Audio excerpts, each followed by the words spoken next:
اظہر علی ہوں اور آپ دیکھ رہے ہیں ڈیلی میدان. ناظرین موجود ہوں شاہی باغ پشاور میں. جیسا کہ وزیر اعلیٰ خیبر پختونخوا سہیل آفریدی نے گزشتہ روز پشاور بحالی منصوبے کے دوسرے فیز میں پشاور کے پارکوں کی بحالی کے ایک اہم منصوبے کا باقاعدہ افتتاح کیا ہے, اس میں تختی کی نقاب کشائی کی ہے.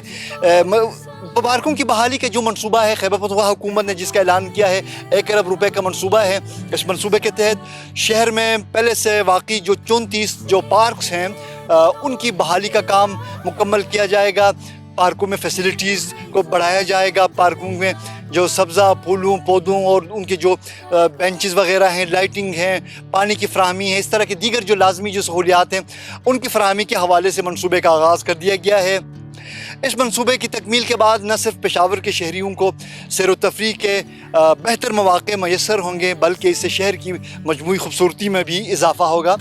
موجودہ خیبر پختونخوا حکومت کی کاوشوں کا جب ہم ذکر کریں, ان کے اقدامات کا ذکر کریں, تو جو 200 ارب روپے کی لاگت سے جو پشاور بحالی جس منصوبے کا اعلان کیا تھا اس کے پہلے مرحلے میں شہر میں درجنوں کے حساب سے فلائی اوورز, انڈر پاسز, چوک چوراہوں کی جو تعمیر اور مرمت اور ان سب کا جو ایک منصوبہ تھا جس پر کام زور شور سے جاری ہے. اس کے اگلے مرحلے میں جو شہر کے پارکوں کی جو بحالی کا جو ایک اہم کام تھا اس کی جانب حکومت نے توجہ دی ہے, اور اس سلسلے میں جو شاہی باغ سے اس پروجیکٹ کا آغاز کر دیا گیا ہے.